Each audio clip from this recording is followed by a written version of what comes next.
Example 7.40 evaluate limit x tends to 0 x log x னு கொடுத்துருக்காங்க. First இந்த கொஷினை எழுதிக்கலாம்.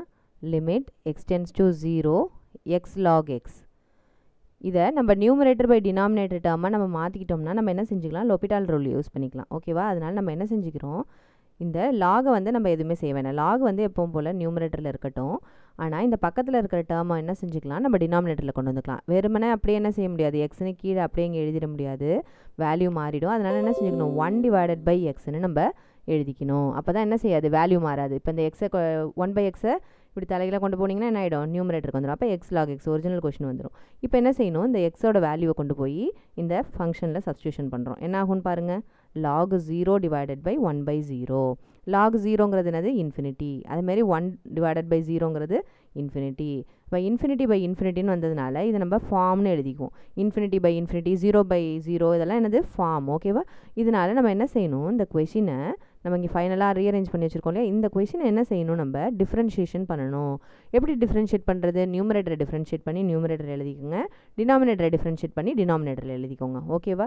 அப்போ limit x tends to 0 log எக்ஸை டிஃப்ரென்ஷியேட் பண்ணால் என்ன கிடைக்கும், 1 பை எக்ஸு டிவைடட் பை இந்த 1 பை எக்ஸை டிஃப்ரென்ஷியேட் பண்ணால் என்னது, 1 பை எக்ஸ் பவர் என்னுக்கு என்ன formula, minus n divided by x power n plus 1. இதுதான் டிஃப்ரென்ஷியேஷன் ஃபார்முலா. அப்போ என்ன ஆகும்னு பாருங்கள், எக்ஸுக்கு பவரில் என்ன இருக்குது, 1 இருக்குன்னு அர்த்தம்.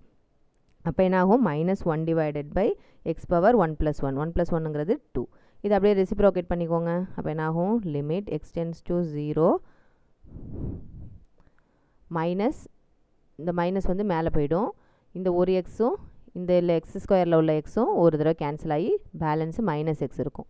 ஓகேவா? இப்போ limit x tends to 0 minus எக்ஸுங்கிறது தான் நம்மளுக்கு ஃபைனல் சிம்பிளிஃபிகேஷன் இது.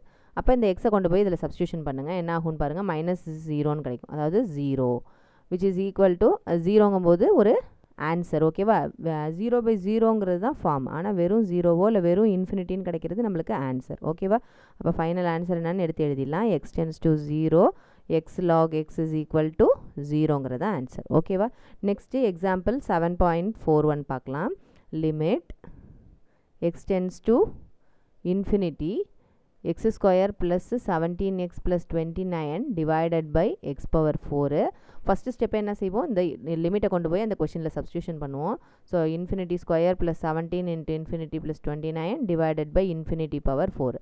இன்ஃபினிட்டியோட எதை மல்டிப்ளை பண்ணாலும் இன்ஃபினிட்டியோட ப்ளஸ் பண்ணாலும் எல்லாமே என்ன தான் வரப்போகுது, இன்ஃபினிட்டி. அதுமாதிரி இன்ஃபினிட்டி எத்தனை பவர் எடுத்தாலும் நம்மளுக்கு இன்ஃபினிட்டி. ஸோ இன்ஃபினிட்டி பை இன்ஃபினிட்டிங்கிறதுனால நம்மளுக்கு ஃபார்ம் மாதிரி வந்துருச்சுன்னா நம்ம லோபிட்டால் ரூல் யூஸ் பண்ணணும். அப்போ என்ன செய்யணும், இந்த கொஷினை டிஃப்ரென்ஷியேஷன் பண்ணணும்.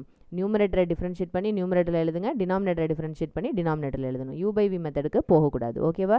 Limit x tends to infinity இந்த டேர்ம் அப்படியே டிஃப்ரென்ஷியேஷன் பண்ண வேண்டியதான். எக்ஸ் ஸ்கொயருங்கிறது அது x power n formula, n into x power n minus 1 இல்லையா? அப்போ மேலே இருக்க பவரை முன்னாடி கொண்டு வந்துங்க. இங்கே எக்ஸ் எழுதிட்டு மேலே உள்ள பவரில் ஒன்று குறைஞ்சிரும். ப்ளஸ் 17x எக்ஸ்ன்னு இருந்ததுனாலே அது டிஃப்ரென்ஷியேஷன் பண்ணும்போது என்ன கிடைக்கும், முன்னாடி இருக்கிற நம்பர் எடுத்து எழுதிக்க வேண்டியதான். ப்ளஸ் கான்ஸ்டன்ட் டிஃப்ரென்ஷியேட் பண்ணிங்கன்னா 0. ஸோ ப்ளஸ் 0ங்கிறது அப்படியே விட்டுடலாம். எக்ஸ் பவர் 4 இருக்குல்லையே, எக்ஸ் பவர் 4 டிஃப்ரென்ஷியேட் பண்ண என்ன கிடைக்கும், முன்னாடி எழுதிங்க பவரை இன்ட்டு எக்ஸு பவரில் ஒன்று குறைஞ்சிக்கும். ஸோ எக்ஸ் க்யூப்னு ஆகிடும். ஓகேவா? இப்போ கொண்டு போய் என்ன செய்ய போகிறோம், நம்ம இந்த இன்ஃபினிட்டியை சப்ஸ்டியூஷன் பண்ண போகிறோம். அப்போ என்ன ஆகும்னு பாருங்கள், 2 into infinity plus 17 divided by 4 into infinity cube. Again என்ன வரப்போகுது, infinity plus some numbers are multiplied பைனா அப்பையும் இன்ஃபினிட்டி தான் கிடைக்க போகுது. இன்ஃபினிட்டி பவர் பண்ணுறோம் இல்லை மல்டிப்ளை பண்ணுறோம், என்ன பண்ணாலும் again infinity. So infinity by infinity form தான் கிடைக்குது. மறுபடியும் என்ன செய்யணும், நம்மளுக்கு ஆன்சர் வர வரைக்கும் திருப்பி என்ன செஞ்சுக்கிட்டே இருக்கணும், நம்ம டிஃப்ரென்ஷியேஷன் பண்ணிக்கிட்டே இருக்கணும். So limit x tends to infinity. இப்போ இந்த ஃபைனலாக கிடைச்சதை டிஃப்ரென்ஷியேஷன் பண்ணுங்கள். அப்போ 2 இன்ட்டு எக்ஸை டிஃப்ரென்ஷியேட் பண்ண என்ன கிடைக்கும், எக்ஸ் இருந்ததுனாலே அது டிஃப்ரென்ஷியேட் பண்ணும்போது அதுக்கு முன்னாடி இருக்கிற நம்பர் அப்படியே எடுத்து எழுதிக்கிங்க. டிவைடட் பை 4 இன்ட்டு 4 அப்படியே இருக்கட்டும். எக்ஸ் க்யூப் இருக்குல்லையே, அதை டிஃப்ரென்ஷியேஷன் பண்ண என்ன கிடைக்கும், மேலே இருக்க பவர் முன்னாடி வந்துடும். ஸோ 4 இன்ட்டு 3 இந்த எக்ஸ் அப்படியே எடுத்து எழுதிங்க, பவரில் ஒன்று குறைச்சிக்கோங்க. இப்போ என்ன செஞ்சுங்க, லிமிட் அப்ளை பண்ணுங்கள். என்ன ஆகும்னு பாருங்கள், 2 divided by 4 3 sir 12, 12 into infinity square.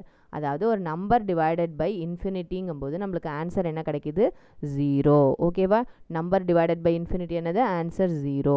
நம்மளோட ஆன்சர் என்னவா வரலாம், 0வாக வரலாம் இல்லை இன்ஃபினிட்டியாக வரலாம். நம்மளுக்கு ஃபார்ம் மாதிரி தான் வரக்கூடாது, 0 பை 0 இன்ஃபினிட்டி பை இன்ஃபினிட்டின்னு இந்த மாதிரி தான் வரக்கூடாது. So limit x tends to infinity x square plus 17x plus 29 divided by x power 4னுடைய ஆன்சர் என்னது, 0. ஓகேவா?